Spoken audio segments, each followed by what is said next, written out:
Okay, next thing we want to go to now is this is the seventh video, and we worked with the relative layout. So now we're going to change over to the linear layout. So you should still have your, if you're going through this with me, what I'm going to do is I'm going to go in, I'm going to take out the options on here about the layout below or any of that stuff. So I'm going to remove this. And as I remove those, you can see everything's getting scrunched over onto the Hello Summers. So what I'm going to do is I'm going to change, and that's because it's relative. So everything, if you don't tell it that this component is after or to the right of or above or whatever, it just takes it all from relative position of probably 0, 0. So what I'm going to do now is I am going to change this to linear as I type.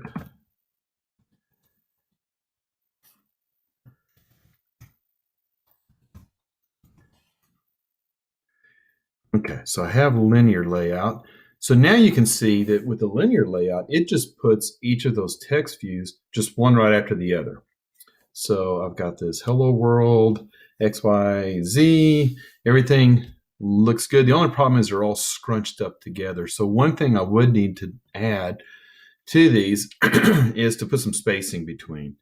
So what I'm going to do on this, oh, one other thing I want to show you is right now everything is horizontal. And if you look over here underneath my preview, and also you don't see anything up here, but I've got this option up here where I can convert orientation to vertical. So I'm going to click on that. When I do that, it added a new line up here which says Android orientation equals vertical.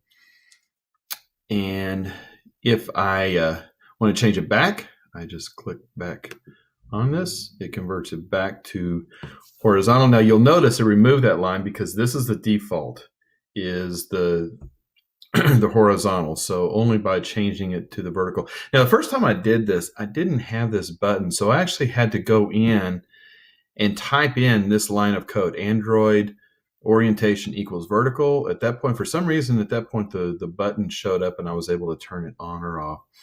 But I'm going to go back to the horizontal because dealing with the spacing.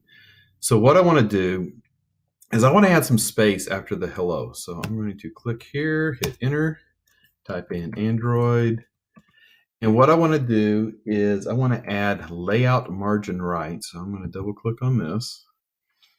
And I'm going to put in 10 dp and kind of explaining dp and SP. For the fonts, we used SP, which is a scaled or a sized pixel, and DP is density. So the best way I can explain this is when you're dealing with fonts, you're going to use the SP, but anything else, you're going to use the DP. So in this case, you can see I put 10 dp. It put that number of pixels between hello and world. If I go down here, do the same thing. Margin right. And I'm going to add, again, 10 dp. So now I have that spacing there. So now I don't have the problem with my spacing on this. So it looks a lot better. All right, so for the next thing I want to show you is we're just going to go and create, kind of redo this whole thing. When you're done with this, if you want to, you can save it. If you want to go try it on the emulator, see how it works, that is fine. One thing I want to do is I want to add some more colors, and I want to add some more strings to the strings XML and the colors XML. So I'm going to go into the colors. And actually, on my case, I think I'm good on this. And again, this file is out in your week 3. So if you don't have these, what you need to do is copy these colors into your colors.xml. Next thing I want to do is strings. So I'm going to open up these. What I want to do is I want to add some additional strings in here. And again, I have these in the lesson 3 document. So all of these strings I want to add. So I'm going to copy, and that's for this next part we're going to do. So I'm going to add these.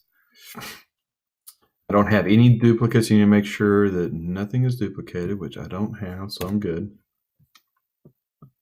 So I've added those. So now I'm going to go back to my activity main. And what I'm going to do is I am going to go over here. And again, this is in your that lesson 3. So I'm going to highlight all of this, because what I'm going to do is I'm going to replace what I currently have with what's in here. And you'll notice a lot of the things that I'm going to need is the stuff that I added to the the style and everything. So, or the strings. So like that, we've already had the color red, text size, SP, the string bigger, all of this. These are the ones that we just got through adding. String big, these are ones we just added. String normal. So I had to go ahead and copy those into the string.xml so that I would have them when I put this in. So I'm going to copy this. And I'm going over here. Now I'm not going to delete the first line. I'm just going to start at the linear layout. I'm going to highlight all of this down through there. I'm going to delete. And now I'm going to paste what I had in here. And you'll notice now, since I used the linear, everything is in here. I've got still the string hello world, not exactly sure what it's not. Why it's not doing that. Now reserve. Probably goofed up somewhere on that, but it still looked like it was. Don't really have that anymore, but I'll just leave that in there for now. Okay, so we've got. Let's see. Let me check one more thing on the strings. Let me look at that. So hello world. That's the problem. That should be a lowercase HELLO. So now if I go over here. Now it's been resolved, so that works now. So basically what we did now is it has orientation vertical, so you see where all of these things are in here. With the linear, you need to have at least 3 things in here. You need to have your width, your height, and your text, which is what we have. Since I did vertical, I didn't have to worry about adding any space. I did add some text sizes in here. It does use the string bigger that we added in there. Again, we have all the different colors, have the bold and all of that. So anyways, just kind of wanted to show you this before we finish. So at this point, we are done with this. We can save it. And all of this should now help you with doing your actual assignment. But at least want to give you these training videos. Now, I will do one more video, and that is once you are finished with your lab 1 assignment, then you will upload that into the Google Drive, and that's what I will cover on the next video.